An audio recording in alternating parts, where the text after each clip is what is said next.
Hi everyone, it's Miss Finnegan again, and we will continue talking about Pourquoi Tales again today. So today we will be writing our ending and we'll be wrapping up our story. And there are a few important things that we need to discuss when wrapping up a Pourquoi tale. Now, in many traditional literature tales, like folk tales or fables or even fairy tales, a lot of times the character learns a lesson. And you know what? In a lot of stories we learn a lesson. We call that theme, but what we're going to be doing in writing is the character, the animal that has a flaw, is going to learn a lesson because of the things that they were doing wrong. So let's remind you about what's happening with my rhinoceros. So the rhino has a flat nose and he has no horn yet. And he wants to go deep into the forest and he thinks he knows everything because his flaw is he is stubborn. But then he meets a monkey in the middle. In the middle, the monkey character is there because we are trying to show how stubborn my rhino is. And that's how he's treating the monkey. So the monkey tells him, don't go into the forest. There are these sticky seeds that will stick to any animal's skin or fur. And the rhino goes, no, not me. I'm tough. I'm stubborn. I will crush those seeds under my foot. So he goes into the forest, right? And then let's read what happens next. So after he goes into the forest, moments later, a blood-curdling shriek came bellowing from the depths of the woods. Ah! Rhino screeched. The ground began to shake as he dashed his way towards the monkey's tree. Monkey jumped up and down in the rhino's path and waved his arms frantically trying to get Rhino to stop. As he slowed down on the path, it was clear to see that he was groaning about. There was a giant spiky seed stuck right in the middle of his face. He must have shook them loose from the trees when he stampeded through the woods. Oh no! Please let me assist you in removing that nasty seed from your face, the monkey requested. Now, if you guys know that my character is stubborn, do you think the rhino is going to allow him to help? And that's where the ending comes. The rhino is going to continue to be stubborn, and I'm going to show you how you can help end it.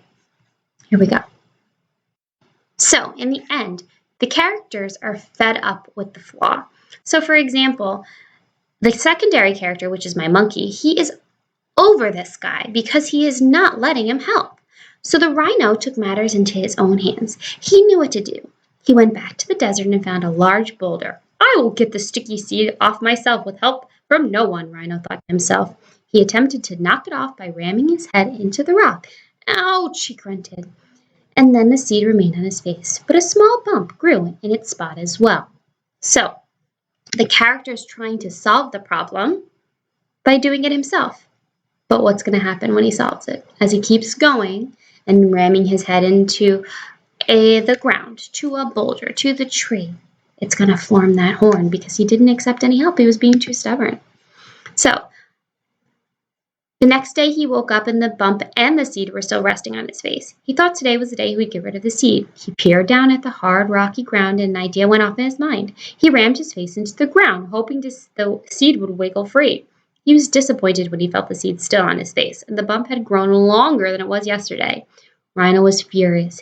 He sped to the forest when he woke up the next morning. Anger was coursing through his veins as he approached the monkey's tree. Now this is where that secondary character, that monkey, he is fed up with this rhino. Monkey, it's all your fault, Rhino blurted. I'm going to get this devilish seed off my face once for all and get back at you at the same time. Rhino kicked his feet in the dirt. His face turned beet red. He took a huge breath and charged into the monkey's tree with all of his might. This time the seed popped off and it flew in the air. So did Monkey. Luckily, Monkey was very agile. He landed softly on the ground and he gaped at what he saw in front of him. See, silly friend, I do not need your help, Rhino. Rhinos take care of themselves, he boasted. Monkey carefully held up a leaf full of dew so Rhino could see his reflection. On the center of his face, where the seed once was, there was a large horn jetting out from the center. Now, rhinos have huge, ugly horns.